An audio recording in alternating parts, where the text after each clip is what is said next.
요즘 코로나19 바이러스의 위험 단계가 점점 절정에 달하고 있습니다. 12월 16일은 코로나 하루 확진자가 1078명을 기록하면서 역대 최고를 기록했습니다. 연일 1000명대를 유지하는 가운데 3단계 격상을 신중히 검토한다는 그런 이야기도 돌고 있습니다. 이에 따라 나라마다 코로나 백신을 확보하기 위한 전쟁이 시작되었습니다. 캐나다 같은 경우는 국민의 6배, 7배에 달하는 백신량을 선구매 계약할 정도입니다.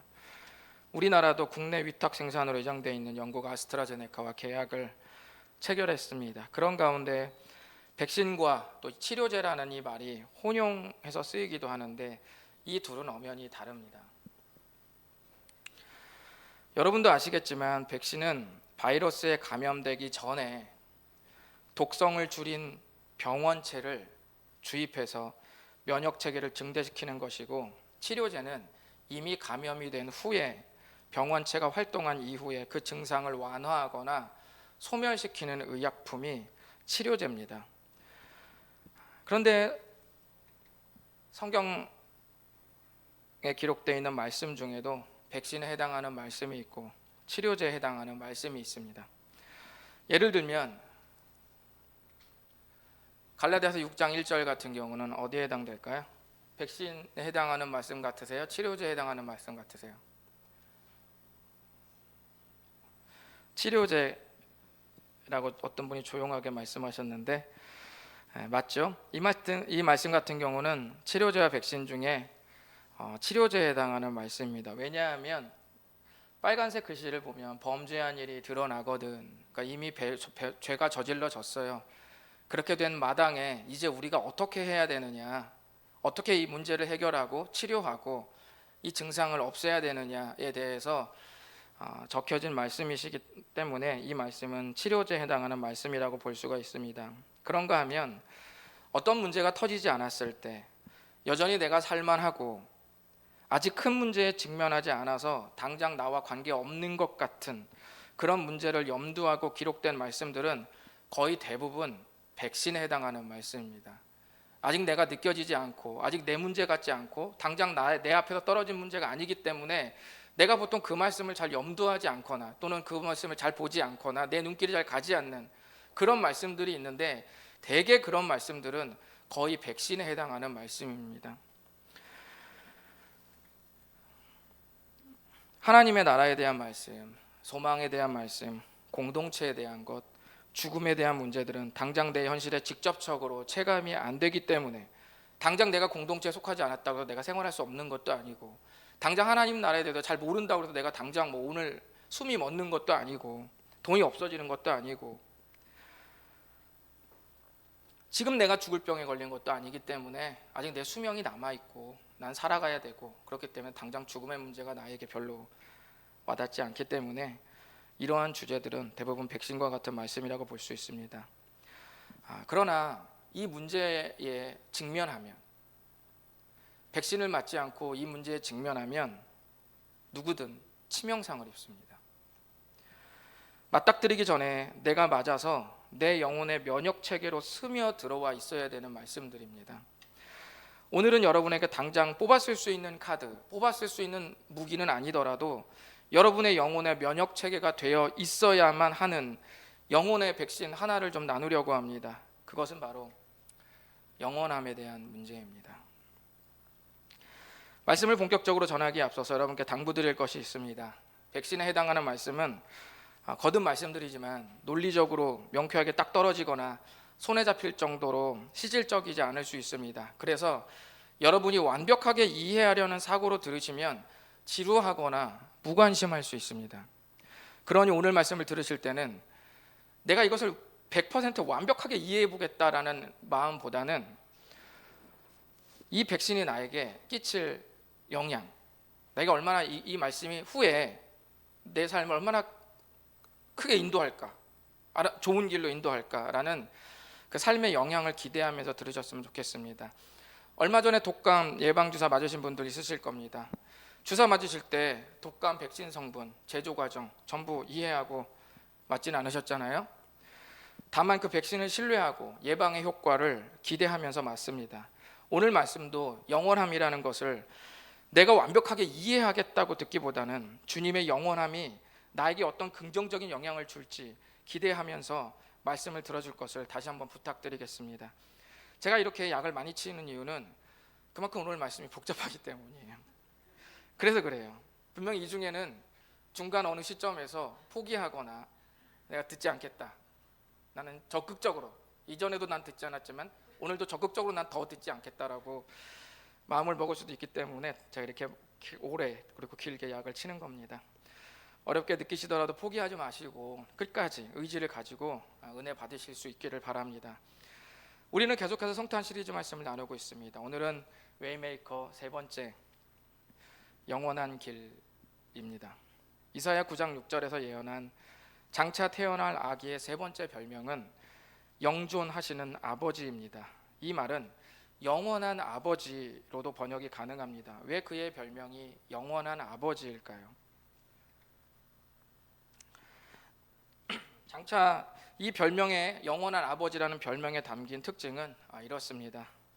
장차 태어날 아기가 사실은 영원한 분이라는 것과, 두 번째, 그 아기가 영원할 뿐만 아니라 영원히 그 영혼을 다스리시는 분이라는 의미로 아버지라는 별명이 또 붙었습니다.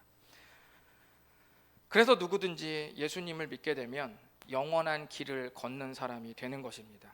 오늘은 요한복음 1장의 몇몇 구절의 말씀으로 영원한 길에 대해 여러분과 나누기를 원하는데요. 먼저 영원에 대해서, 영원함에 대해서 살펴보겠습니다.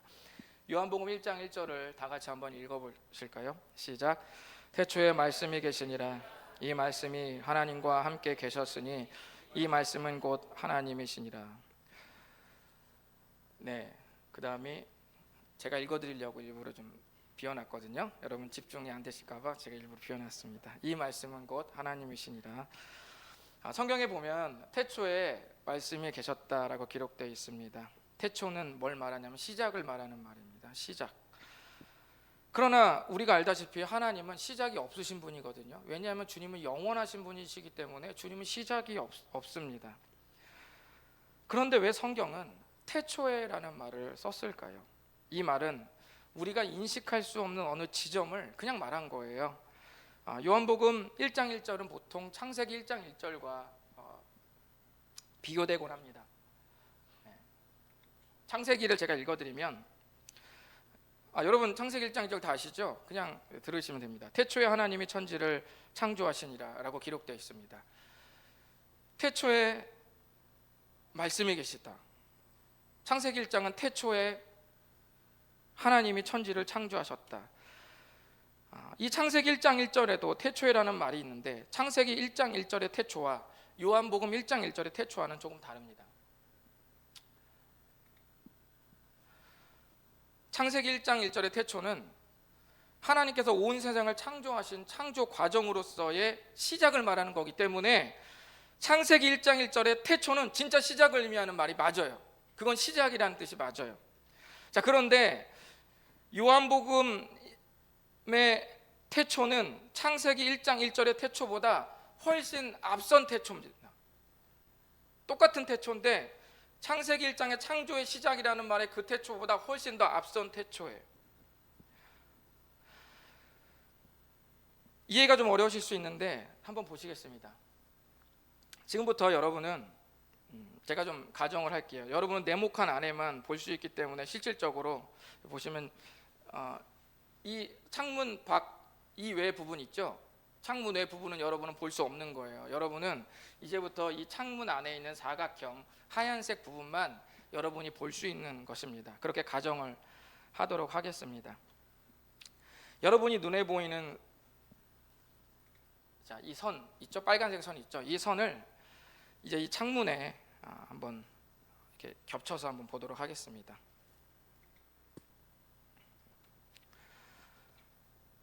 어떻습니까? 여러분은 네모칸 안에만 볼 수 있기 때문에 실질적으로 이 선이 얼마나 양쪽으로 뻗쳐 있는지 알 수가 없습니다. 그렇죠? 이 시야가 우리가 세상에서 이해할 수 있는 시간 개념의 전부입니다. 그렇기 때문에 우리는 시작되는 이 시작 지점을 알 수 없어요. 근데 하나님은 언제부터 계셨냐면 우리가 이해할 수 있는 어떤 시작의 시작점보다도 훨씬 이전부터 계셨기 때문에 이 지점이 어느 지는 모르는 거예요. 그리고 실제로 영원함이라는 말은 시작이 없다는 말이에요. 그리고 계속 영원히 가기 때문에 끝이 있어요, 없어요? 끝도 없어요. 그러니까 사람이 말할 때는 여기서부터 말할 수 있는 겁니다. 여기는 잘 몰라요. 창세기 1장 1절에 태초에라는 말은 창조 과정의 시작을 말할 수 있지만 요한복음의 태초부터 하나님께서 계속 계셨다라고 말할 때 그 태초는 여기 어딘가의 태초를 말하는 거예요. 그런데 여기 어딘가가 이렇게 정확히 말할 수 있는 어떤 지점이 없잖아요. 그래서 요한복음 1장 1절에서는 그냥 태초에라고 말한 겁니다. 그 태초는 그냥 영원함의 어느 지점입니다. 주님이 계속 영원토록 존재하고 계셨다, 그 뜻입니다.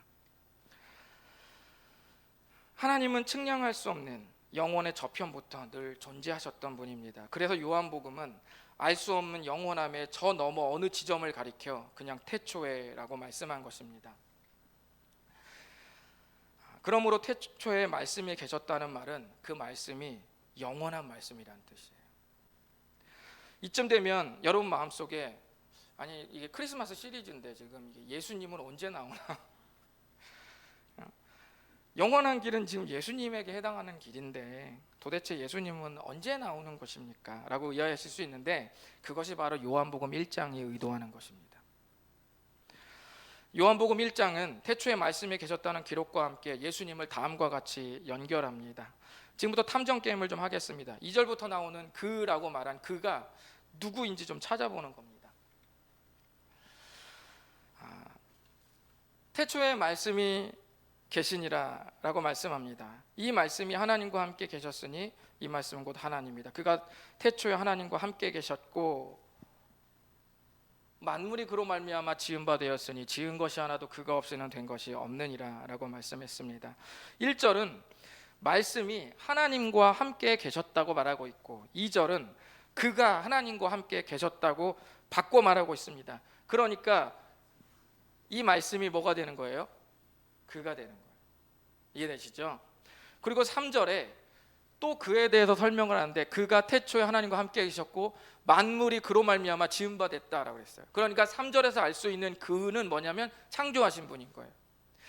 그러나 우리는 아직까지 그의 정체를 정확히 알 수는 없습니다. 하지만 또 한 가지 4절을 보시면 그 안에 생명이 있었으니 이 생명은 사람들의 빛이라 라고 말합니다. 그러니까 우리가 또 한 가지 알 수 있는 정보는 그가 누군지는 아직까지는 모르지만 그 안에 뭐가 있습니까? 사람들의 빛이라고 말하는 생명을 가진 분이라는 거예요. 그게 그라는 거예요. 그가 누군지는 우리는 아직까지도 알 수 없습니다. 그러나 6절과 7절의 말씀에서 그의 정체가 완전히 정체가 드러나고 말았습니다. 우리 다 같이 한번 읽어보겠습니다. 시작. 하나님께로부터 보내심을 받은 사람이 있으니 그의 이름은 요한이라. 그가 증언하러 왔으니 곧 빛에 대하여 증언하고 모든 사람이 자기로 말미암아 믿게 하려 함이라. 바로 침례 요한이 앞길을 준비하며 증언할 빛이 되시는 분 누구십니까? 바로 그분이 예수님이 되는 거예요. 그래서 그라고 요한복음에서 그라고 말했던 태초부터 하나님과 함께 계셨던 분, 말씀과 함께 계셨던 분, 그리고 창조하셨던 분, 영원부터 주님 하나님과 함께 계셨던 바로 그분 누구냐면 그분이 바로 예수님이라는 말입니다. 마태복음과 누가복음은 예수님의 탄생에 얽힌 주변 사람들의 이야기를 다룹니다. 목동, 마리아, 엘리사벳, 사가랴, 요셉, 안나, 시므온 이런 사람들의 이야기를 다루는 반면에 요한복음은 창조의 생명력을 가지고 이 땅에 오신 분이 바로 예수님이라는 것을 강조하기 위해 영원 전부터 계셨던 아무도 알 수 없는 이야기, 영원 전부터 계셨던 말씀이 사람의 몸을 입고 이 땅에 오신 이야기를 일부러 꺼낸 것이에요. 이른바 그 유명한 성육신 이야기를 꺼낸 겁니다. 요한복음의 신비스러운 이 성육신 이야기를 통해서 우리가 알아야 할 영원함에 대한 두 가지 핵심이 있습니다. 첫 번째는 영원함은 우리가 회복된 상태로 영원하게 사는 것을 말한다는 거예요. 영원하다는 말은 단순히 시간이 영원하다는 말이 아닙니다.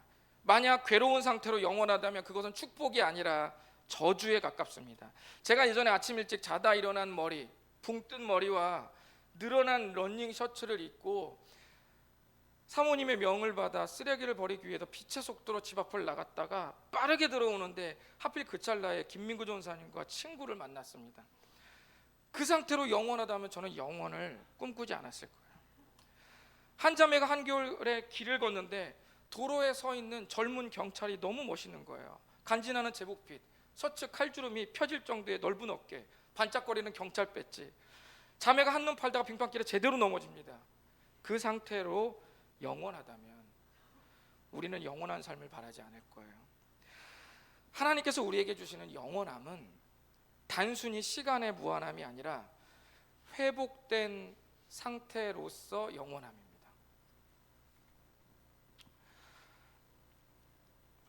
(5절을) 보면 요한복음 1장 5절입니다. 요한복음 1장 5절을 보면 빛이 어두움에 비추었는데 어둠이 깨닫지 못했다라고 말씀합니다.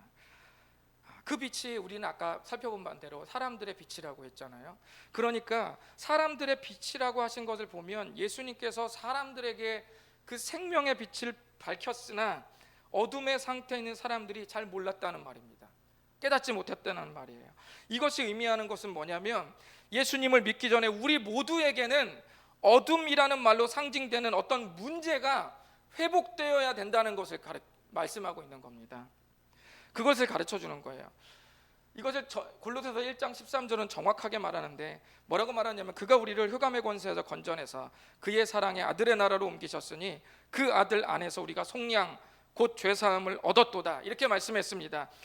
어둠의 정체가 뭐냐면 바로 죄의 권세라는 것을, 죄의 세력이라는 것을 우리가 명확하게 알 수가 있습니다. 바로 이 어둠이라고 상징된 죄의 세력, 이것이 우리의 진짜 문제였다는 거예요.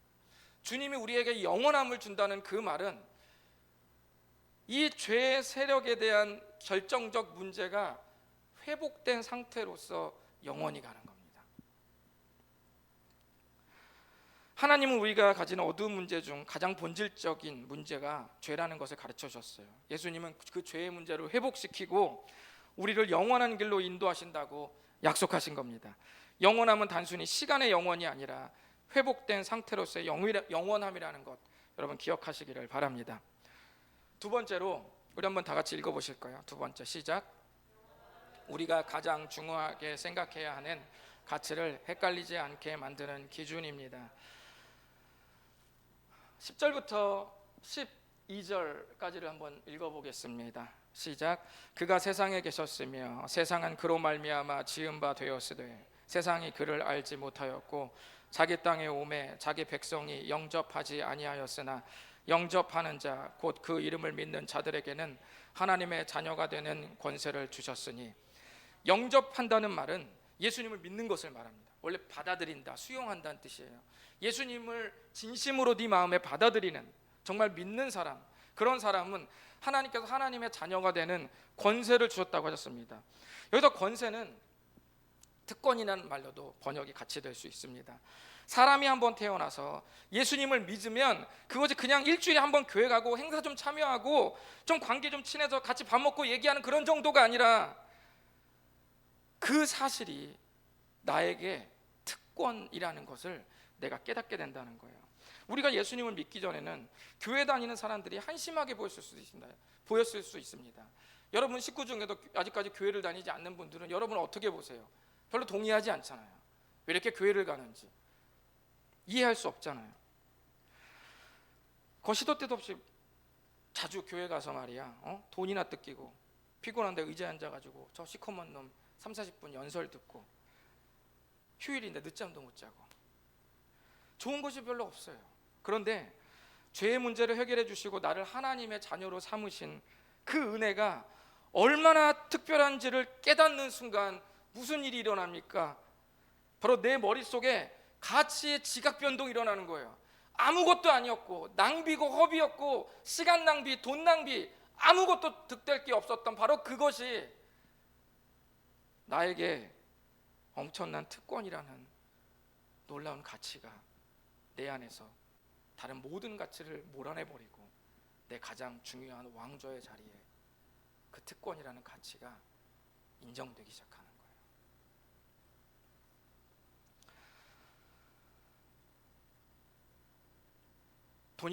돈이 제일 중요했고, 내가 잘 나가는 게 제일 중요했고, 내 명예가 제일 중요했고, 내 삶이 제일 중요했고, 내가 진급하는 게 제일 중요했고,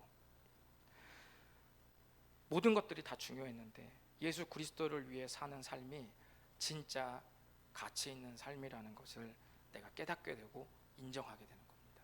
그러면서 다른 모든 가치의 한 중심에 예수 그리스도로 인해서 새롭게 된 내 삶이 자리매김을 하는 것입니다. 그 가치가 돈이나 명예, 썩어질 방향으로 움직이지 않도록, 근데 우리가 마음속에 이 최고의 가치를 마음에 인정하지만 살다 보면 가치가 움직여요. 그리고 다른 것도 우리 안에 들어와요. 돈도 들어오고 연인도 들어오고 다른 거 다 들어와요. 그런데 돈이나 명예나 썩어질 방향으로 움직이지 않도록 꽉 잡아주는 거, 움직이지 않도록 가치가 제일 소중한 그 가치가 정말 그 자리에 있을 수 있도록 요동치 않게 꽉 잡아주는 바로 그것이 뭐냐면 영원함입니다. 제가 오래전에 고민했던 신앙의 작은 의문이 있었습니다. 하나님 잘 믿고 장수하다가 죽은 삶은 얼마나 좋습니까?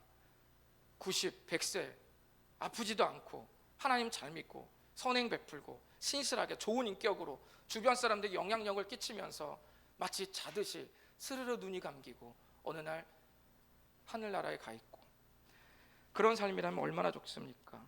이런 분의 장례식장은 호상이라고 말하면서 심지어 웃음꽃도 핍니다. 그런데 주님을 잘 믿었는데 결혼도 못하고 10대, 20대 꽃다운 나이에 죽는다면 그 죽음이 얼마나 아깝습니까? 그리고 비그리스도인들에게 얼마나 조롱거리가 될 수 있을 거예요. 저런 하나님 잘 믿는다고 그래놓고 저 나이에 하나님도 믿었다는데 아이고 저거, 그렇게 죽으면 그의 생애가 너무 아깝지 않을까요? 이것이 바로 저의 고민이었어요. 예전에 제 고민. 그런데 제 고민을 말끔하게 해결했던 계기가 있었습니다. 그것이 바로 영원함이었어요. 영원함을 적용하니까 질문에 답이 달라지더라고요. 이 설명은 제가 현중 형제님한테도 여러 번 얘기한 바가 있고 청년들에게도 몇 번이나 해주었습니다. 여러분, 우리가 이 긴 선의 길이를 한번 우리의 수명 100년이라고 한번 가정해 보시죠. 우리의 수명이 100년이라고 가정했을 때 만약 우리가 10살에 죽는다면 우리는 나머지 90년, 나머지 토막을 크게 손해보는 겁니다. 그렇죠? 그리고 만약에 우리가 50년을 살다가 일찍 죽는다면 남은 절반을 전부 손해보는 것이니 일찍 죽는 것이 얼마나 손해가 큽니까? 그런데 놀라운 사실은 성경에서 그리스도인에게 주어진 생명을 뭐라고 말했냐면 이는 그를 믿는 자마다 영생을 얻게 하려 하심이니라. 영생, 영원한 생명입니다. 거듭 말씀드리지만 영원한 생명은 회복된 상태로서의 영원함입니다. 다시 이 선의 길이를 좀 봐주십시오. 이 선의 길이는 이제는 우리가 예수 그리스도를 믿으면 이제 우리의 소명의 기준이 100년이 아니라 이제 영원이 되어버렸습니다. 이제부터 여러분 다시 한번 봐주십시오. 우리가 예수님을 믿기 전에 이 선을 아무리 많이 잡아봐야 80년에서 100년으로 잡았습니다. 그런데 그리스도인은 수명선을 영원함으로 계산하게 됩니다. 그렇게 되면 10년은 영원함이라는 선에서 어느 눈금 정도일까요? 10년이라는 어느 정도나 될까요?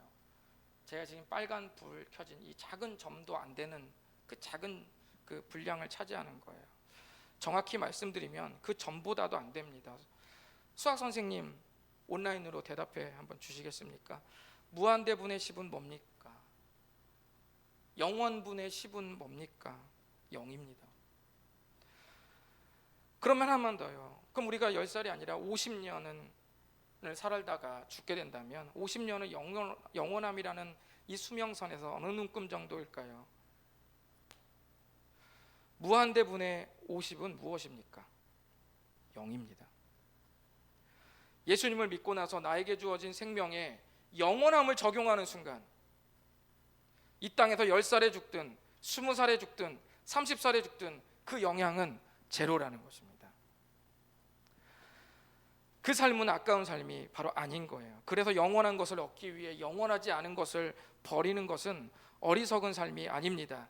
제가 10년 넘게 학생 사역을 하다 보니까, 지금은 제가 담임 목회를 하지만 오랜 동안 10년 넘게 학생 사역 하다 보니까 다양한 아이들을 만날 수 있었습니다. 그 중에는 백혈병에 걸려서 10대의 나이에, 중학생의 나이에 먼저 하늘로 간 학생이 있었는데, 그 학생이 늘 제 머릿속에 잊혀지지가 않았어요.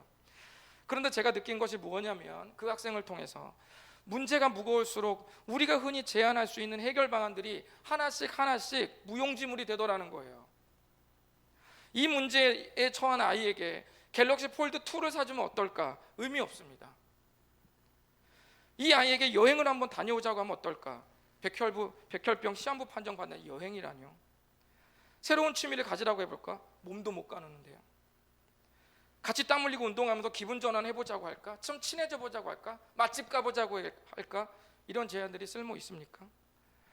제가 말씀드리는 것은 이런 우리의 삶들이 쓸데없다는 말이 아니라, 삶의 극한의 벼랑 끝으로 몰린 학생에게 유일하게 말할 수 있는 제안들이 거의 없어지더라는 거예요. 그런데 마지막까지 말할 수 있는 그 한 가지, 그것이 바로 영원한 삶이었습니다. 생명이 끝나는 낭떠러지 앞에 처하니까 영원한 삶에 관심도 없고 성경의 성자도 꺼내기 싫어하던 그 중학생 아이가 이사야의 말씀으로 위로를 받기 위해서 그렇게 눈에 불을 켜고 읽는 것을 제 눈으로 똑똑히 봤습니다. 여기에서도 저는 경험했어요. 교회 아이 중에 믿음도 거의 없어 보이는 아이가 있었습니다. 실명으로 말할 수는 없습니다. 교회 그냥 먹고 놀러 오는 것 같더라고요. 제 눈에는 그랬습니다. 맨날 게임만 해요. 그런데 그 가정에 큰일이 터지려고 하니까 그 아이가 선생님들에게 기도를 요청하더라고요. 무슨 말입니까? 인생의 문제가 커지면 커질수록 그 대안은 영원함과 맞닿게 되더라는 거예요. 그래서 영원함의 가치를 깨닫는 것이 우리 영혼의 백신이라고 말씀드린 것입니다. 우리 모두는 시간이 지나면 늙습니다. 그리고 또 시간이 지나면 언젠가 우리는 이 생을 떠나야 됩니다.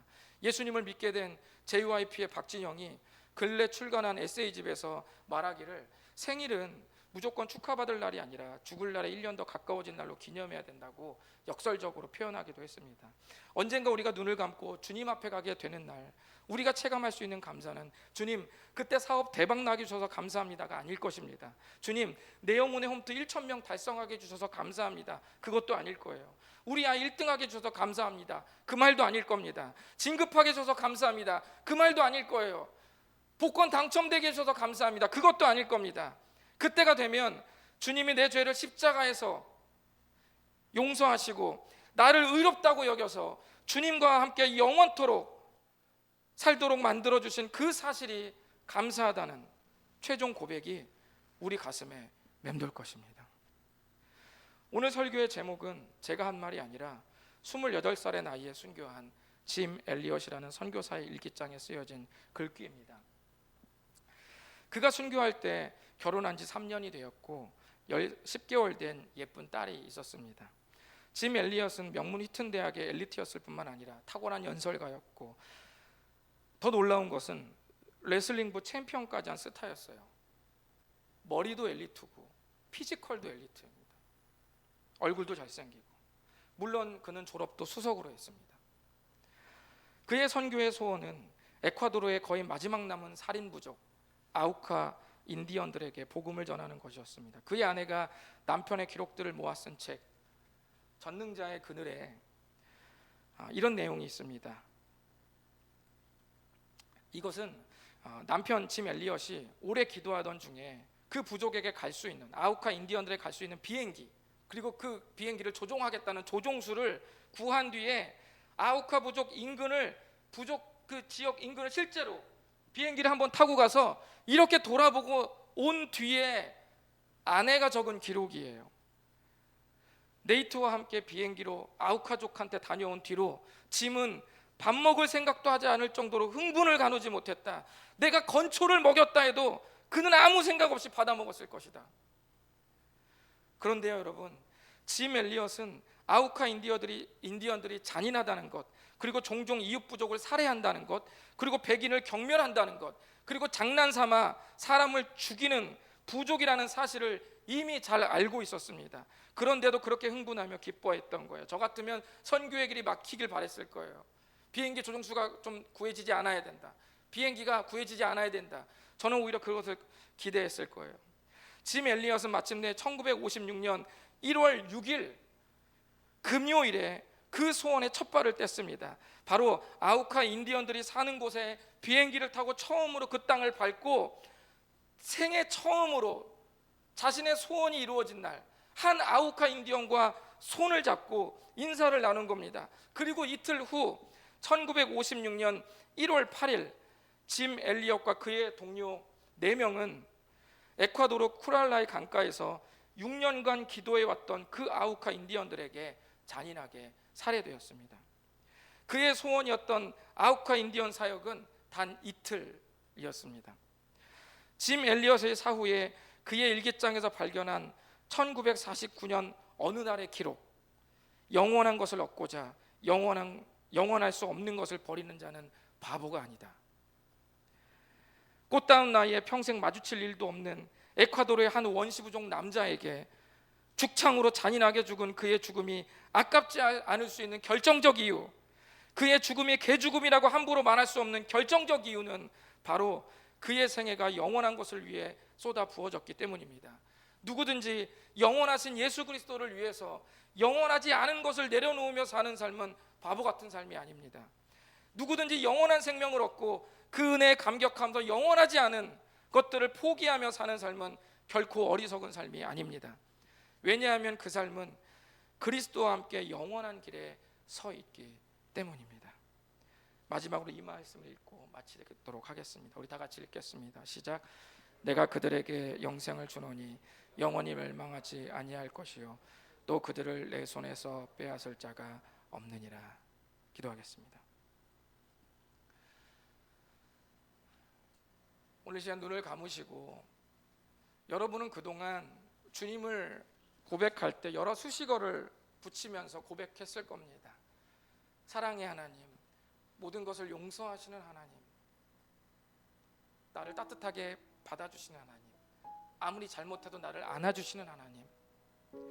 우리는 수만 가지 수식어를 붙이며 주님께 그렇게 고백하면서 살아왔는데, 여러분 혹시 영원하신 주님이라고 고백하면서 가슴에 잔잔한 눈물과 감동이 있었던 적이 있습니까? 주님이 영원하셔서 나의 가치가 달라지고, 주님이 영원하시기에 내가 영원히 회복될 수 있는 그 근거와 명분이 바로 예수 그리스도의 영원함 속에 발견될 수 있다는 그 사실에 감격하고 기뻐했던 적이 있습니까? 이 말씀은 치료제보다는 백신입니다. 당장 내가 아무것도 걸리지 않았습니다. 영원하다는 말이 나에게 별로 그렇게 필요하지 않은 시점에 우리는 지금 살고 있을지도 모릅니다. 내가 영원하신 주님이라고 평생 그 수식어를 붙이지 않아도 내가 사는데 아무런 문제도 없고 아무런 지장도 없을 수도 있습니다. 그러나 여러분, 전능자의 그늘이 임하고 오늘 우리의 생애가 끝나고 또는 우리에게 큰 위기가 닥쳐서 내가 눈을 감고 주님이라고 불렀을 때 내가 위로가 될 수 있는 그 단 한 가지 수식어는 영원하신 주님. 그 말이 그 어떤 수식어보다 더 나를 위로하고 더 나를 격려하며 더 나를 감사하게 하는 수식어가 될 것입니다. 오늘 이 시간은 함께 기도하시면서 주님, 영원한 길을 선물하신 예수 그리스도에게 한없는 찬송과 영광을 올려드립니다. 주님 감사하다고 이 시간 다 같이 우리를 구원해 주신 주님께 감사하며 기도하며 헌신하도록 하겠습니다. 기도하겠습니다.